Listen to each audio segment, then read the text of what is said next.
It's the number one dream for millions. Move to New York City and start your new life. But here's the harsh reality. Today's NYC is facing a housing emergency more severe than ever before. Rents in Manhattan now average over $4,500 a month. Entry fees can top $7,000. And for newcomers, just arriving means paying hundreds more every month, if you can even find an apartment at all. Why are almost 40% of households drowning just to keep a roof overhead, and yet still packing into tiny, overcrowded spaces? This is Housing Warning: Reasons Why You Shouldn't Move to New York City. The story you think you know is only the beginning, because the true cost of chasing the NYC dream might be far higher than you realized. Picture this. You finally land a Manhattan apartment after weeks of searching, only to be hit with a bill before you even get the keys. Broker fees in New York City have long been infamous, typically 10 to 15% of your annual rent, paid up front. On a $4,000 a month apartment, that's a $7,200 check just to have someone unlock the door for you. And that's before you even factor in first month's rent and security deposit. For a lot of newcomers, the math gets ugly fast. The FAIR Act was supposed to help, shifting broker fees from renters to landlords. But landlords wasted no time hiking rents, sometimes by hundreds of dollars a month, so the relief vanished almost overnight. Now, if you're not already living in your apartment, brace yourself for the newcomer premium. Data shows that renters who've moved in within the last 5 years pay around $230 more per month than the city average. That's $2,760 a year, just for being new. So while longtime tenants might hang on to their apartments like family heirlooms, fresh arrivals get the privilege of paying extra every single month. And don't expect to negotiate. With a vacancy rate hovering at just 1.4%, landlords can pick and choose from a line out the door. Even when you think you've dodged the broker fee, the system finds a way to squeeze you.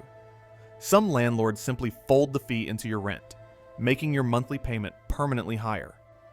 Others tack on application fees or move-in charges that seem to multiply like subway rats. The bottom line? For many hopeful transplants, the cost of crossing the threshold is enough to drain your savings before you've unpacked a single box. So, you made it to New York. But if you thought the sticker shock stopped at the front door, think again. That first bill is just the opening act in a city where surviving the entry fee is only half the battle. Nearly 3 million households in New York City pay more than 30% of their income just to keep a roof overhead. That's not a temporary squeeze. It's a way of life for almost 39% of the city. And for about 1 in 5, the situation is even worse. They're shelling out over half their income on rent alone. In the Bronx, the math gets downright brutal. The typical renter there, earning the borough's median income, could end up spending nearly 70% of every paycheck on rent. That's before groceries, subway rides, or a single cup of coffee. The numbers aren't just scary, they're relentless. Manhattan's median rent is now north of $4,500 a month. Brooklyn and Queens aren't far behind, with rents that would shock most Americans.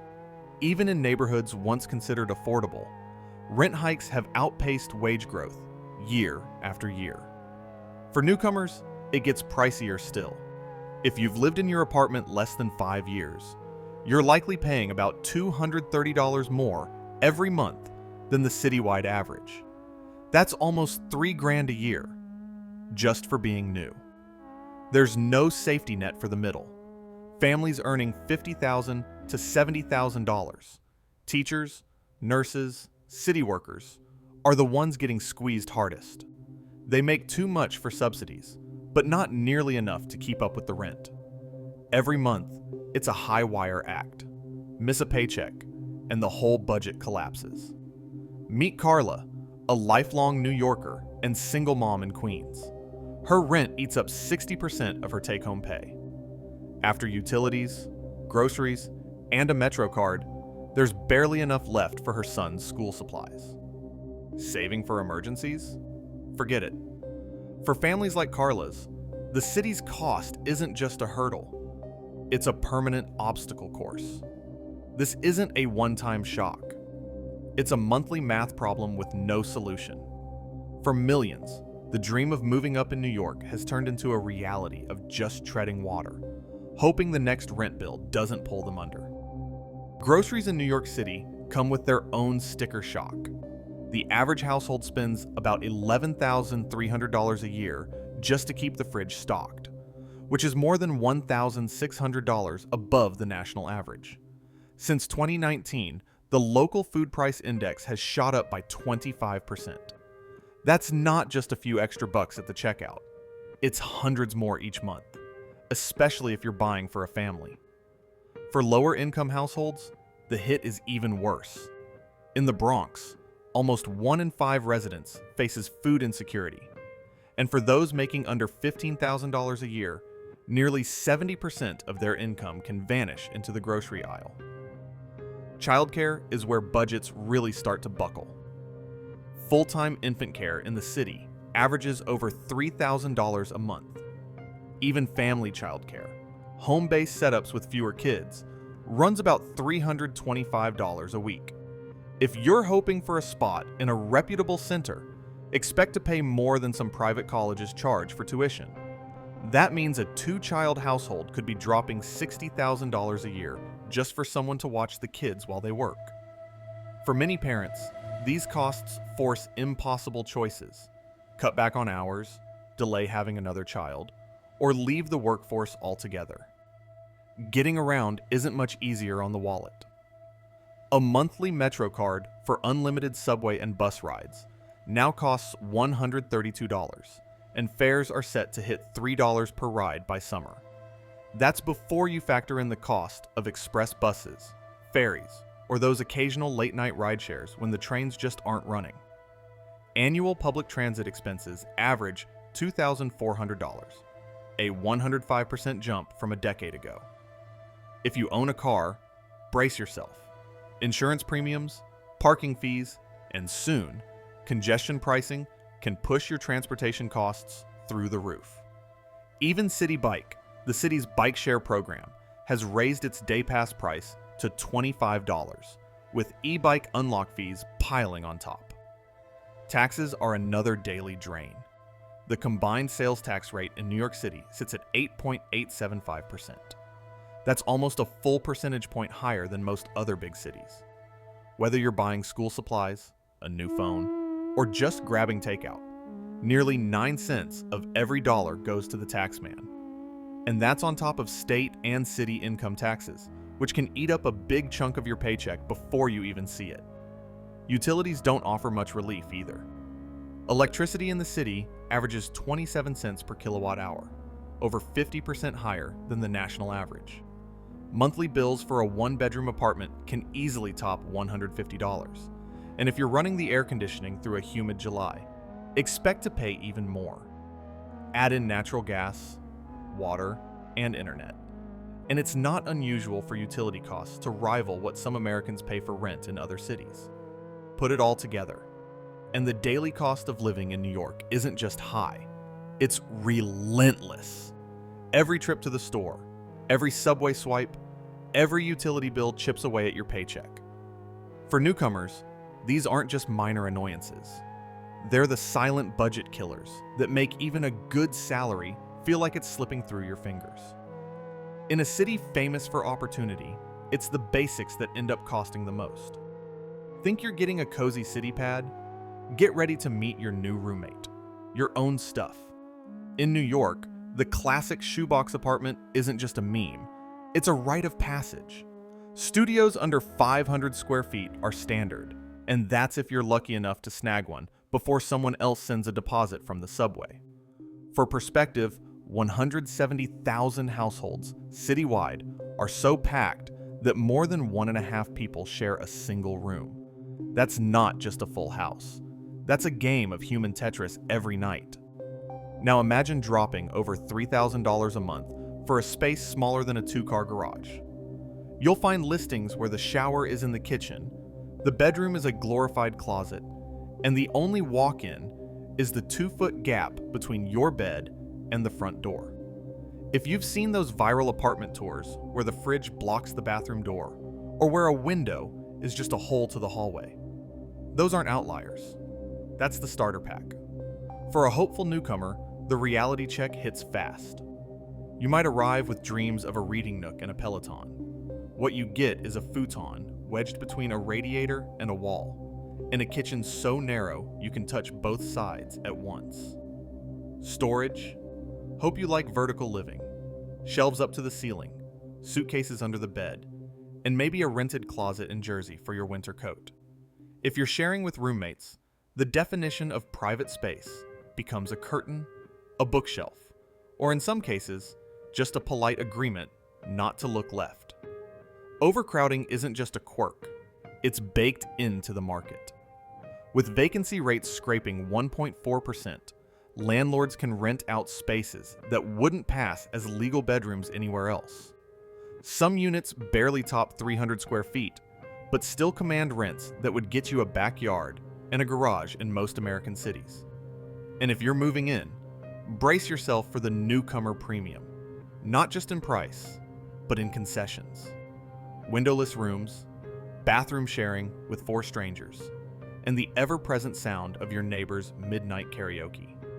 For families, the squeeze is even tighter. Kids sleep in living rooms, parents convert closets into bedrooms, and everyone gets used to stepping over each other just to get to the front door. Privacy isn't just rare, it's practically a luxury amenity. And the longer you stay, the more you adapt. Folding furniture, vacuum-sealed storage, and a sixth sense for spotting IKEA hacks in the wild. It's not just about the money. It's about the daily negotiation with space, noise, and the simple act of breathing without bumping into something. In New York, personal space is a myth, and the only thing that grows is your tolerance for living small. Welcome to the city that never sleeps, because there's nowhere to lie down. Rent stabilization sounds like a lifeline, until you're the one living inside it. In theory, these rules are supposed to keep apartments affordable and tenants protected. In reality, they've built a golden cage that's getting rustier by the year. The Housing Stability and Tenant Protection Act capped rent hikes for individual apartment improvements at just $89 a month. And that's only if the landlord spends $15,000 over 15 years. That's not a typo. If a landlord wants to gut renovate a crumbling unit, replace the wiring, fix the plumbing, maybe even put in a real kitchen, the most they can recoup is about the price of a couple of Broadway tickets each month. For bigger repairs or units that have sat empty for decades, new rules allow up to $50,000 in upgrades. But even then, the rent bump maxes out around $320 a month. Try getting a contractor in Manhattan for that. The result? Hundreds of thousands of stabilized apartments are stuck in a slow-motion decline. City records show housing violations jumped 24% last year, hitting nearly 900,000 open violations citywide. Pre-1974, stabilized buildings have it worst, averaging 1.76 maintenance deficiencies per unit, which is 75% higher than newer rent-stabilized stock and nearly double the rate in market-rate buildings. Think leaks, rodents, heat outages, mold. In some neighborhoods, the smell of damp plaster is as common as the sound of sirens.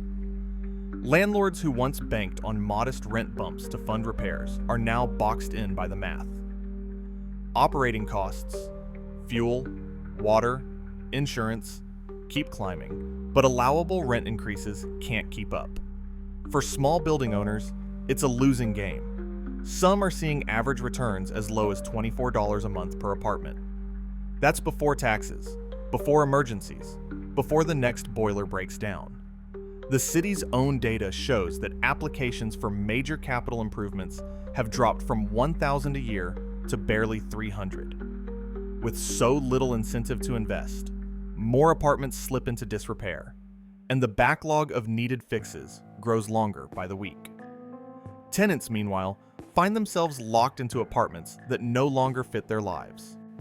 Maybe the kids moved out, or the family got bigger, but moving means giving up a stabilized lease for a market rate lottery. With vacancy rates scraping historic lows, nobody wants to risk trading a flawed but affordable apartment for a shot at something newer, especially when the new place might come with a rent hike, a broker fee, and a whole new set of problems. The supposed safety net has become a trap, keeping people in place even as their homes fall apart around them. And as more units slide into neglect, the city faces a growing crisis. A stockpile of affordable apartments that are affordable only because nobody else wants to live there. Eviction isn't just a legal process in New York City. It's a monthly event that can upend entire neighborhoods.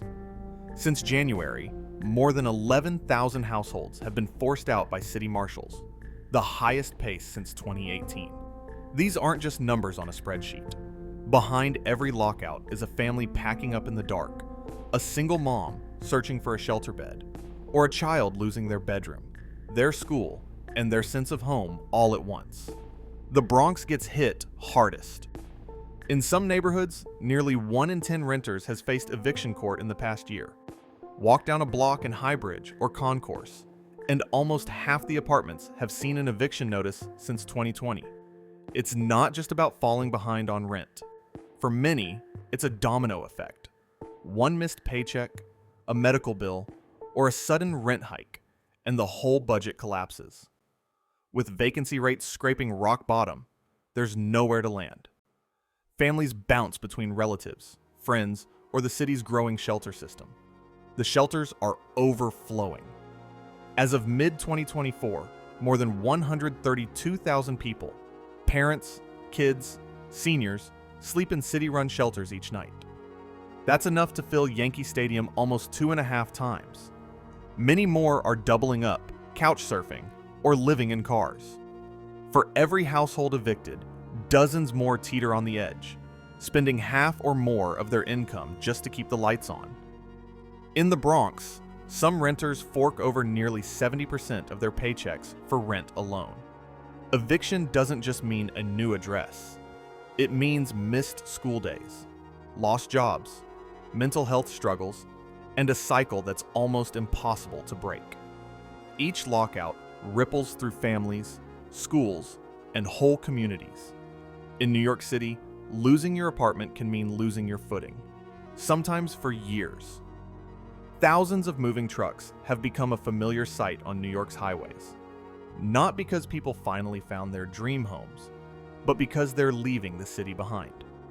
Since 2020, New York State has lost 884,000 residents to other states. That's not a typo. Nearly 1 million people packed up and moved out, and the city's population is shrinking faster than anywhere else in the country.